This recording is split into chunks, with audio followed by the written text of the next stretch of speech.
Hello, everyone. Welcome back to another episode of Client Success Stories with your girl, Natalie, the Keto Bikini Pro.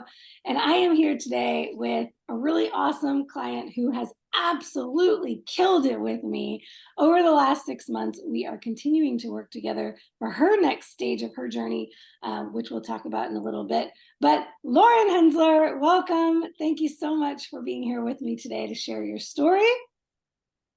Thank you for Of course. Let's get started by share a little bit just about who Lauren is. Well, first of all, I'm just turned 50 years old on Sunday. I'm from Pittsburgh, Pennsylvania. I'm a mom. My daughter is about to turn 20. I have one daughter, Bella, and my husband and I, Kurt, will be married for 27 years at the beginning of August. So yeah, we're a family of three, and it's what works for us, and all of us are athletes.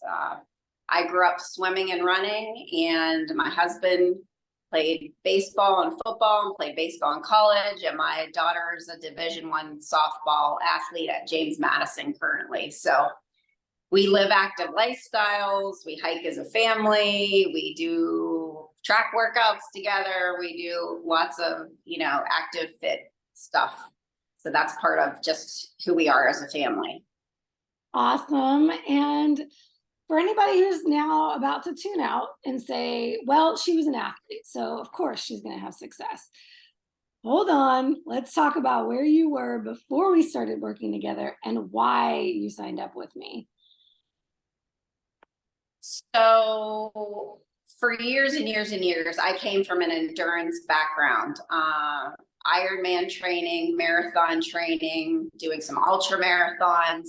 So I came from the high carb, low fat mentality. I went to college in the 90s, and, snack wells were like free points, and you could have a Pepsi and a bagel and survive. So high carb, low fat mindset, lots of high carb with training for Ironman and marathons. I mean, the more sugary goo you could have and sugary drinks. And, I wondered why I was always so bloated by the time I'd get to the run of the marathon, or so sick feeling after races. And it just, so that was a whole different mindset coming from there. And then I had been vegetarian for about 6 or 7 years and started to have all kinds of problems. I had acid reflux. I had adult acne. I had, I would say, some anxiety issues. Just a lot of different things that I didn't relate to my diet. I just thought that was part of what happened. So I then was always a pretty healthy runner and was starting to get some injuries. So I was going through PT for an injury, and my PT at the time, who was also a family friend, said, I'm not going to tell you what to do, but you need to reintroduce meat into your diet. So that was about 4 or 5 years ago. I started slowly. It did not go well at first. And then I gave it a little break, and then I reintroduced again. So reintroducing the meat, I really saw some changes right away. And the acid reflux, and that was still with not changing anything with carbs or anything, but just getting more animal products alone made a difference. No more acid reflux. I was, the acne was settling down. At this time, I was also going into menopause too. So there's a lot over the last few years that has fluctuated for me. But yes, once I introduced the animal products, I started to feel better, but I was still not 100%. And then, so last summer was kind of my breaking point. I got back-to-back styes in my eyes. So they were very painful. I never had a stye before. So that, to me, that's my body's inflammation, stress, that it's trying to come out.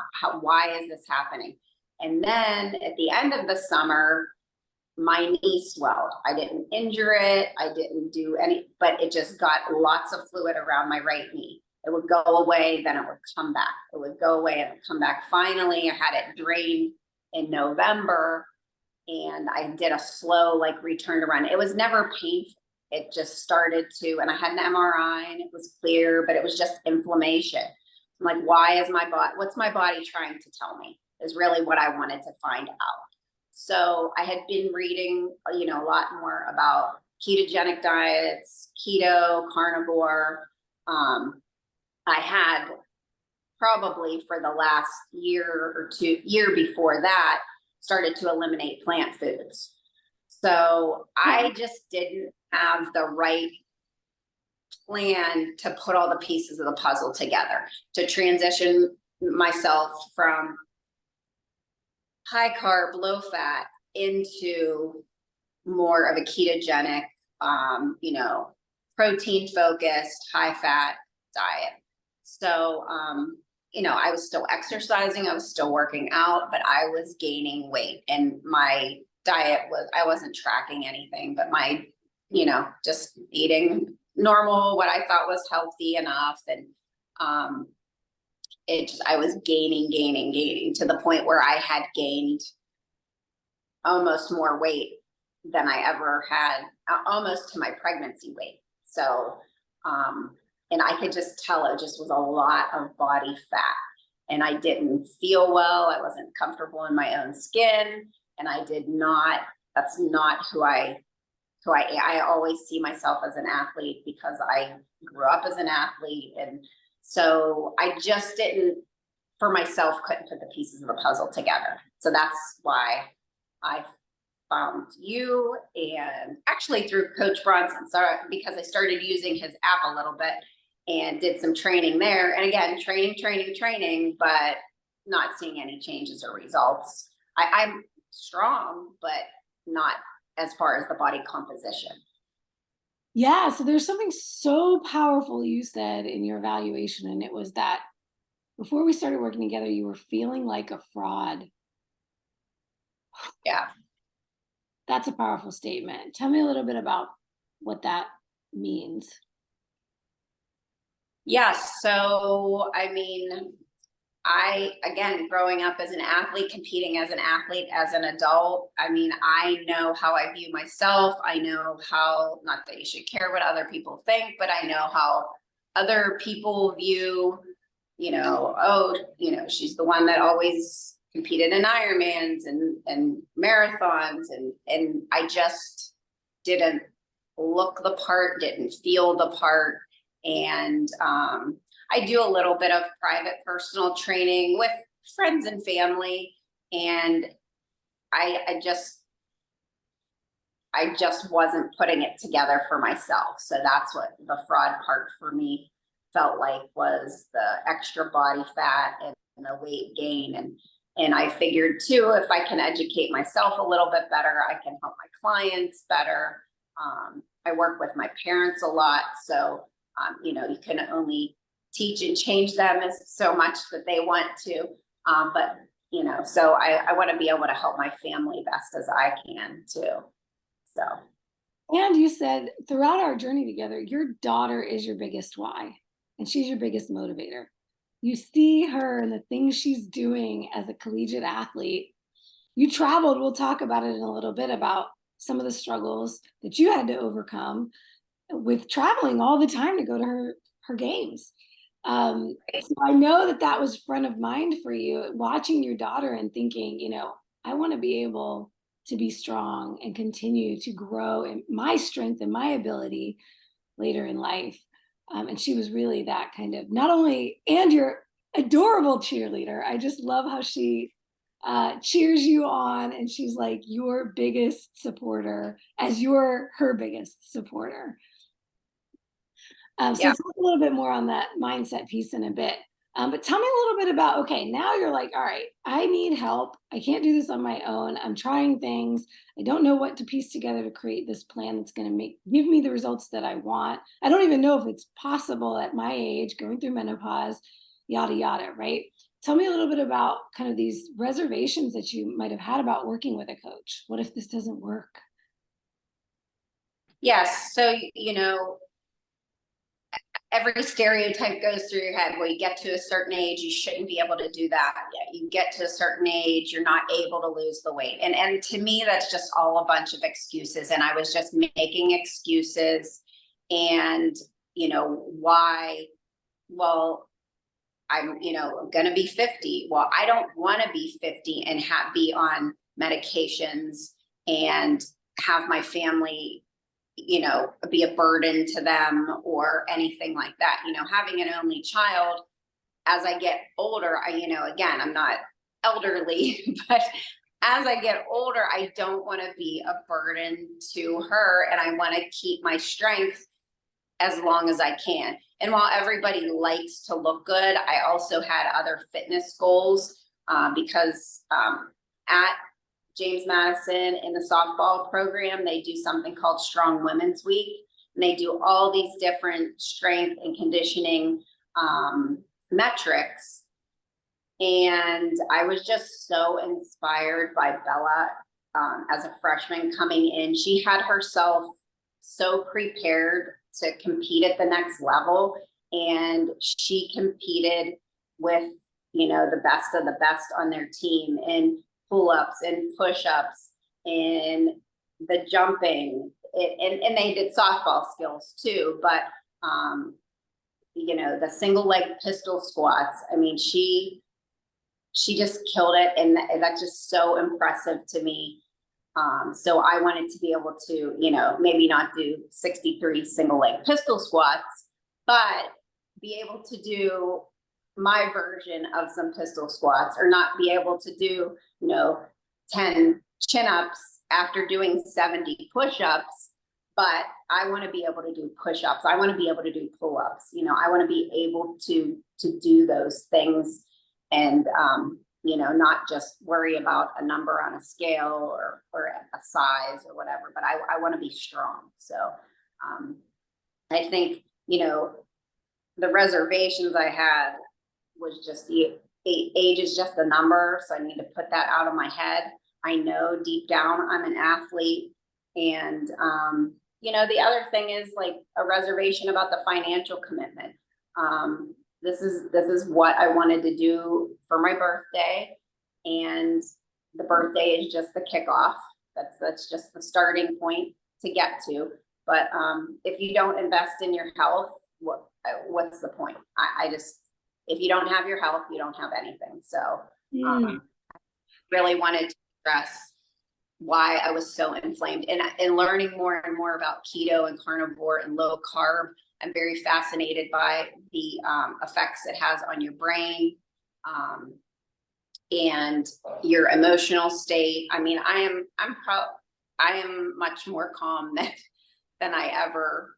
I mean, I'm an emotional person, but I'm much calmer about things than I have ever been. And I just am fascinated by those other health benefits too. So I love it. I love it. Oh my gosh, so much there. So let's get into some of the wins, because you talked about, this is something else that I think throughout this interview, I really want to hone in on some of the unique aspects of you that made you so successful. Because one of the things I always tell everyone is that your journey is going to look like this. It's going to have a lot of ups and downs. When we look at the charts of your body fat loss over time and your weight over time, it's not going to be linear. I say that all the time. And then right. Lauren just defied all the odds, because when we look at her graphs, it looks like this. So I really want to hone in on some of the things that I think you have done differently that have made your results so much more linear than most of the people that I work with. One of the things that you did differently is I think this athlete mentality, and it's going to run through, it's kind of the underpinning that runs through everything. So, and I love to teach about the athlete mentality and how athletes think differently, because if we can tap into thinking differently, then we act differently. And one of those things is you had performance goals. Most of the time, ladies come to me and they're like, I just want to get a butt, or I just want to lose body fat, or I just want to get rid of this gut, or I just want to get to this weight on the scale. You came in and said, I want to do pull-ups. Like you couldn't do one pull-up at the time, and I'm sure in your past you probably could have, when you were But never. Wow, that's I huge. when I was young and I was swimming, but not as an adult. Not even training for marathons or anything. I didn't do any pull-ups. Oh my gosh, I love that, because what this shows is something else I love to teach is that, ladies, we've got to stop focusing on all cardio, and we've got to focus on our strength and resistance training and the things that actually make us better and stronger at doing the things we need to do in life, which of course is Bronson's whole focus is functional fitness. Now with me, you switched from functional fitness to bodybuilding. So the things that we were doing were changing your body shape and the way that it looked. But with you, we also identified some performance goals. So let's talk about your biggest wins. Some of that was performance related. Some of it was health related, menopause related. So tell me a little bit about like your biggest wins in the last 6 months. So I'll start with the pull-ups. I think had in my head, if I could get to 3 pull-ups, that would be a huge success. So on Sunday morning, my birthday was the test set, and I was able to do 6 good ones and the start of a 7th. So I was super pleased with that. It's on video, so Coach Nat has it on video. It's Got the confirmed. evidence. Yes, I had struggled a lot with hot flashes and night sweats, which very much interrupted sleep. And if you're not sleeping, you're not recovering. Everybody knows that. So that was one of the things that I really wanted to try. I don't take any hormone replacement or bioidenticals. I don't know that I'd be totally opposed to that, but right now I'm not ready to go that route. So I wanted to see with, diet and lowering inflammation and, creating some lean mass, if I could change some things. So I was able to, now they're back just slightly, like here and there. There's one little, I wouldn't even call it a hot flash. I just call it maybe like a flush. But I mean, I was waking up multiple times a night, soaking wet. That has completely gone away. Even during the day, I would sometimes be soaked. But that's gone away. Like I said, for about 3 solid weeks, I didn't have any at all. And I think that's just giving it the time for my body to change and adapt to what I'm doing. And I feel better. I used to get right before the hot flash, this rush of like anger, anxiety, and then I knew I was getting it. Like even if I have the flush, I don't get that anymore too. So things are definitely balancing out. I mean, so that's a huge thing because it's just they're uncomfortable. They wake you up. It's embarrassing in social situations. So yeah, that's on the right track. I have to pause here because one thing I think a lot of women don't understand is that if you're not sleeping, not only are you not recovering, so you're not able to build muscle from you're putting in all this effort in the gym, you're not going to grow because the growth happens in recovery, but also you're not going to let go of body fat. And I think this is probably, if I really had to say what the biggest issue with menopause is and perimenopause for women, it's not necessarily the hormone change. Like the hormone change is the underpinning of these things, but it's not the hormones that are just making this stuff happen. It is the fact that you're not sleeping, which is a downstream effect of hormonal shifts.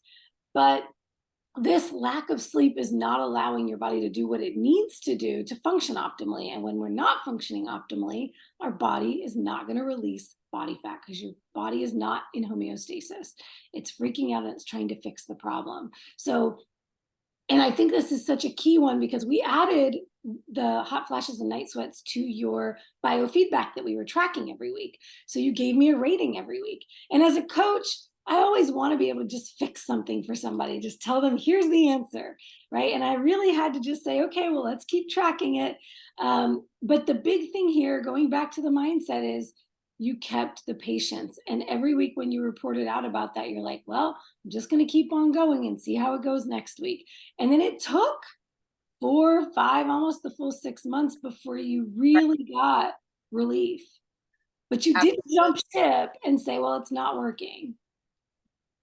Right. Yeah. Because again, nothing else was working, and I'm not, like I said, I'm not ready to start taking things, and I just wanted to see if I could lower the inflammation, recomp my body, and see if that alone could make, I mean, and I do feel like just in these, 5, 6 months has made a huge stride and big changes. So what's gonna happen the next 6? Is it just gonna completely settle in to where I need to be? So I'm still being patient with that. And maybe my body is still doing a little bit of cycling. And so maybe during that time I get a little flush, or, I don't know. I should probably track that a little better, but And this is so important to note because in the keto carnivore transition, everybody wants to see results right away, whether it's fat loss or other health related things. Most people come to it for a combination of those things. And we always say 6 months is the minimum before we really start to see internal healing on any of those chronic inflammation markers. And so 6 months to 2 years is usually where we see the biggest shift. So yeah, absolutely. I'm sure in another 6 months, you just may be totally symptom free. Let's hope. right. Willing to wait. So speaking of body recomp, let's talk about what happened there, because I'm sure women are watching this going, well, she looks like an athlete. Like, yeah, y'all. And I didn't know the Lauren that was the athlete previous. I saw the Lauren that came to me. And the Lauren I saw that came to me and the Lauren I saw at graduation, 2 different people. And I started saying it to you, I think a month or 2 ago. Oh my gosh, all of a sudden, we always want to see changes day to day, week to week. It doesn't happen that way. But a few months in, it was like, whoa, these pictures I'm seeing, these progress pictures, all of a sudden, athlete Lauren came back. Yes, that was exciting to, start to feel comfortable in my skin again. And all of my running shorts fit. Also, that's nice. I don't have any, it's like I have new clothes because I'm fit into everything again. But yes, I mean, I'm super happy with the recomposition of my body, losing body fat, looking leaner, feeling strong and athletic again, feeling super proud of myself. And I'm not, this interview itself is uncomfortable for me because I'm not one that, like, I don't post anything on my social media about that. It's just not my, like, even when I did compete, I didn't post about I won this race or do that. Like, that's just not me. But anyway, so just feeling proud of myself. And but we did video the pull-ups, and I did probably about April, once I started to lose some pounds in fat, I started to add a little bit of running. But I'm only running 2 or 3 days a week. But 2 of my days I would go to the track and do some shorter speed work, sprinting, and then the other day I would do some hill repeats. And so I'm like, I'm going to time trial in the mile and see what I can do. So it was super hard. I ran by myself, and I ran a 7:34, and I said, all right, now my goal is to get under 7 minutes by my birthday. So every 4 weeks I would time trial do my workouts and then time trial myself. Now, mind you, again, I'm not even running 10 miles a week, like not even running. So I'm walking, I'm doing my strength training, but I would do the speed works consistently each week. And the mile time started to come down. So on Sunday, on my birthday, I did the time trial after the pull-ups and ran a 6:57. So I'm super pleased about that. I laugh because I used to run marathons 26 miles faster than that pace. But again, that was in my 20s. And I'm not going to try to compare that. So this is where I am right now. I can, was able to accomplish that goal. And I think I'll still, see if I can click a second off here or there, or, keep doing that. But I'm not missing the endurance training. I like not feeling tired all the time. When I was endurance training, I felt super tired most days because it was anywhere between 2 and 6, sometimes 8 hours a day training for an Ironman. But yes, I'm glad I'm feel good and strong and can do athletic things and not have to train for 5 hours a day. This is another thing I have to highlight, because another thing, something that so many women don't know about menopause, is that during the menopausal transition, our ovaries stop producing the hormones we need and our adrenals take over. And the number one thing I see is most women coming into menopause who have been active were active doing a lot of cardio, endurance, classes, things that are just taxing your adrenals all the time. Cortisol's high, your body is stressed out and cannot recover properly. So here, yeah, you may not be doing your old times, but that was when all of your training was around endurance. Like you said, you were exhausted, right? You had to do so much of that. Letting go of that, and this is not unique to Lauren, y'all. Anybody who's come to me as a former runner who loved running, who put running aside for the first few months that we've been together, and then started adding it back in, saw improvements in their running. And the same thing with hikers, climbers, anybody in any other sport. When you start resistance training consistently, especially women, because we have chronically been under resistance trained our entire lives, everything else improves effortlessly.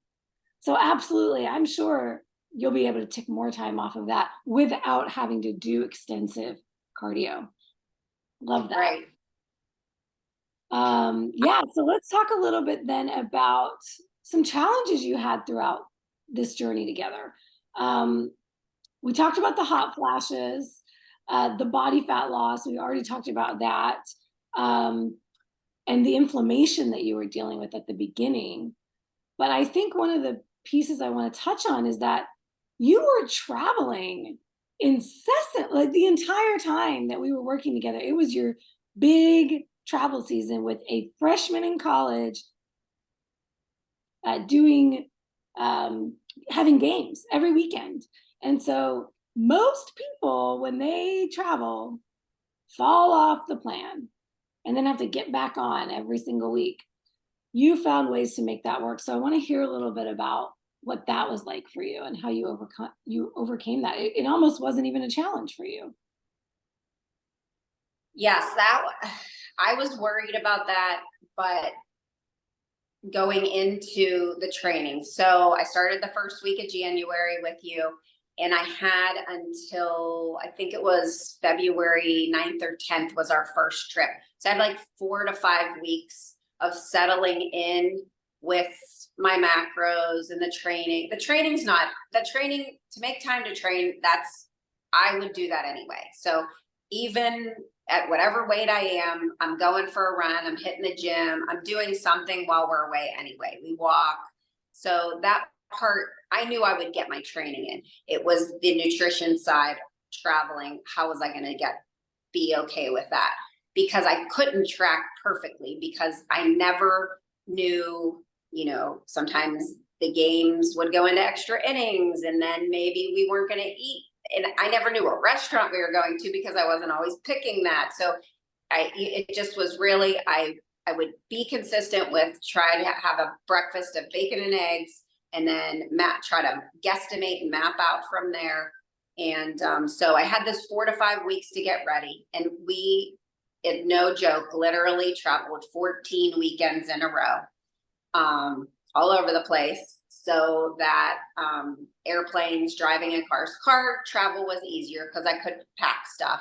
And then I just would there were times I was like, I don't want to log today. I'm like, just log it, put it in, enter your macros and see where you fall. And then just as I did it, it wasn't always perfect, but I tried to be as consistent as I could. Number one, with being the low carb part, for me, and then staying close within the calorie range.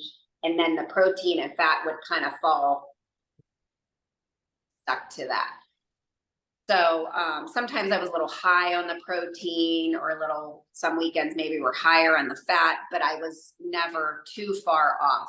But once I started just in that routine, it was what I was going to do. I wasn't going to quit. I wasn't going to give up, because that's what our life is. I mean, we go through seasons where we travel, and I have to be able to manage that while I travel. I didn't feel deprived. I didn't feel like I was losing out, because I had gotten to the point then where I wasn't craving the carbs or the sugar or the French fries or anything.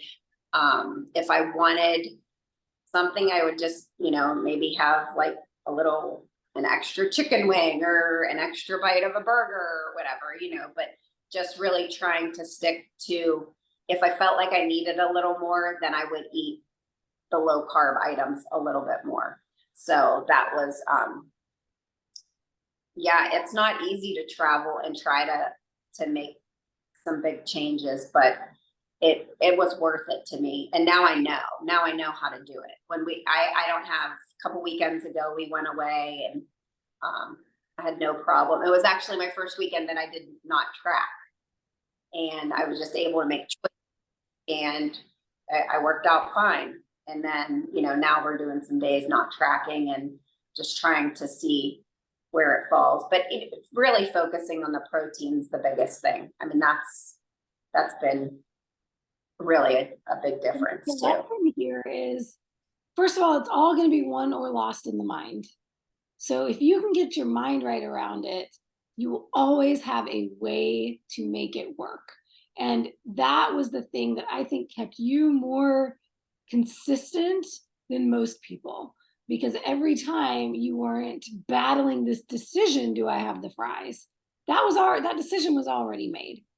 And then it was just, Right. how do I make this work with where I am? I'm going to make it work somehow, rather than, should I do this?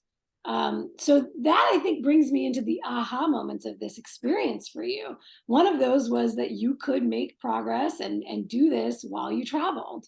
Another you touched on was the consistency, how important the consistency was.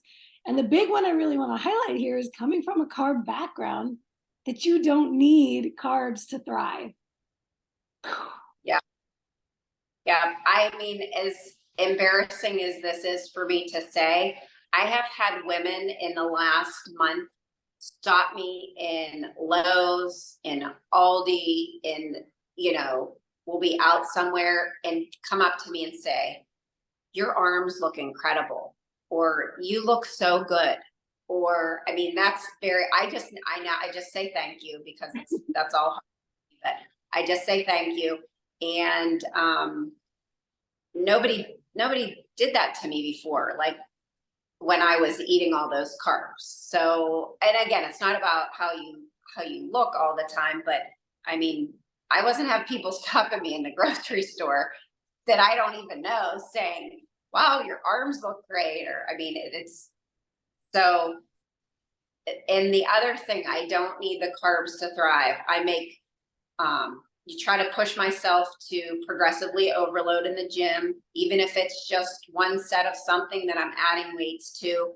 I mean, I felt pretty strong week after week. I started to get a little mental burnout. I think we took a deload week last week, and that was helpful. I just needed to not have to be in there for so long. And then just with my mile time, I did not need to eat 10 goos before I ran. And, I know it's only a mile and not a marathon, but I think it's just a bigger difference. And the other thing I noticed too, like not knowing when we were traveling all the time, and not that I didn't have, but I don't want to get used to snacks keto snacks or anything. I didn't get into all that. But sometimes eating a good breakfast, but then not knowing like when we might exactly eat again, knowing that I felt satisfied and can go 5 or 6 hours and not feel like I was getting hangry. That was a different feeling for me too. And another big thing that helped me was the electrolytes. I swear by the electrolytes. I like Element, and I use the flavored ones, and I sip on Element all day long. Much and I feel good. that. And if I don't have enough, I get a little headachy, even still. Honestly, and I salt my. Sorry, say that one more time. I do salt my food too, so I mean, but I'm a sweater, so that's. I think this is another one that's really key for athletes or anybody who was active before their keto lifestyle that want to continue it. A lot of people are afraid to do keto because they think they're going to lose their performance, they're going to lose energy. All of these things are just because of the transition. And so if you can get those electrolytes in, switch out all of those sugary sports drinks for electrolytes, and I'll put the link for Element below in the description. If you use my link, you can get a free sample pack. So amazing, changed your life. And here we are just busting myths left and right? Your strength improved, not only switching from high carb to low carb, ketogenic, mostly carnivore, but also you were in a deficit this entire time. We had you in a caloric deficit. So you're in a deficit, you're not eating carbs, your strength is improving. It's not, I think 100% of the time, what defeats us is what we think this thing is going to be. And when we make it harder than it has to be by thinking, oh my gosh, I'm going to not have any energy because I'm not going to be eating as many calories, I'm going to suffer. A lot of the time, it's a self-fulfilling prophecy. So once again, Lauren's this athlete mindset of that what I was doing before wasn't working. Right. Why not give this 100% and see? And then if you give it 100%, you get to see, did the plan not work for me? Rather than you just didn't work the plan. So had this not worked, and had you walked away from me 6 months later with all the same aches and pains, without any relief on the health side, without losing body fat, you could definitively say keto didn't work for me because I did it 100%. Most of the time when people are saying it didn't work for me, they just weren't doing it. Absolutely. Yes, I know, just having that mindset from Ironman training or marathon training in the past, it's weeks and weeks and weeks, and you have to go through the similar workouts to see the benchmarks, to see where you're coming from and where you're going. And that repetition, builds that familiarity. And then sometimes it gets boring, and you have to be okay with that boring. It's just the consistency week in and week out, week in and week out. And that's what gets you to that, continue to progress where you're going. But I mean, I think you've been adding back and maintenance now for maybe 4 to 6 weeks that we've actually been adding back. And this morning I was the lowest on the scale that I've been, and eating the most and not tracking as much. So, and I can say definitively that every client who has followed the plan consistently throughout the fat loss phase, when we get to that reverse diet and that maintenance phase, have the same experience. That you don't start seeing this quick rise in body fat when you increase the calories. We brought your fats back up probably to where they started or pretty close to it. And yeah, like you said, you're still getting that, probably even getting better energy and better performance, while not putting on that body fat, staying leaner, and even getting lower on the scale. It's always fascinating. And I think it really has to do a lot with, now we're giving your body more recovery and we're supporting your hormones more. We're now bringing you back to this, we're working toward optimal, whereas fat loss is never optimal. It's optimal for the goal of fat loss. And then once we get to where we want to be, we optimize for life. So, speaking of that, perfect segue. Tell me a little bit about what's next for you. What are we doing together now? What are you seeing as your goals over the next 90 days?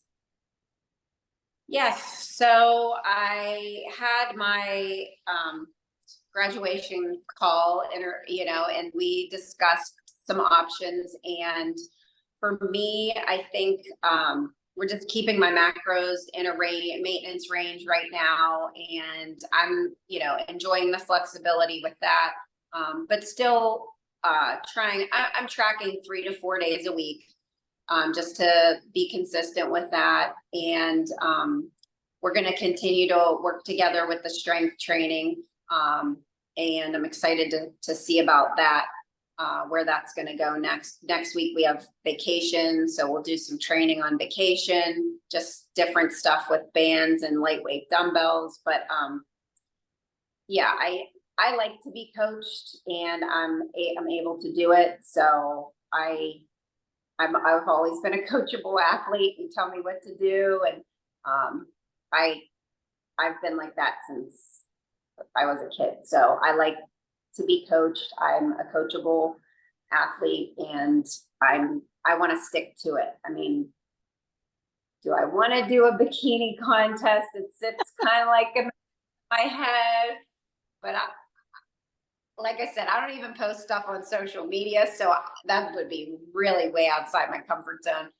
So we'll see. But right now, continue to work on my pull-ups, work on my push-ups, keep running that mile every month or so. Somebody said, do you want to run a half marathon in the fall? And I don't know if I want to do that kind of training anymore, or right now. I mean, I'll never say never, but we'll see. I don't, it's really not, I'm not feeling it. So I'm probably going to stick with the strength training and the walking and the shorter distance running, and work on some other strength goals. And I can't do a pistol squat yet, so I'm still on some boxes, and I need to work on that. So Working on the pistol squat progressions. It's what I'm hearing here is when you don't have to worry about the weight, the body fat, the pains, the joints, all of the things we think are associated with getting older. Here you are at 50, and all you are thinking about is performance improvements, lifestyle improvements, all of the ways that you can be free to enjoy your life and go after the things you want without the things that were holding you back before. And to me, that is the ultimate win. absolutely, yep. I know, my family. I'm proud of myself, first of all, but I know my family's proud of me, my parents, and it doesn't have to be like that in your 50s. It's Somebody said to me, 50 is the new 30. And I said, yeah, I'll take that. So I love it. I'm working my way. I just turned 40, and I had the same kind of thought process. Going in my 20s, I was in my worst shape ever. Went into 30s in the best shape, went into 40 at a better shape. And my goal is to be a badass in my 50s, just like Lauren. So I love it. You are so inspiring. Thank you so much for being here. Is there anything else you want to share before we hop off today? I just want to say, I just think you were super easy to work with. You considered everything that I actually don't feel like I had a ton of questions, but everything that I wanted to include in my training, you accommodated, and I felt like I, really progressed well with those things. But the availability in the app was always really nice. Just if you had a quick question or a recommendation about something, to toss it out there.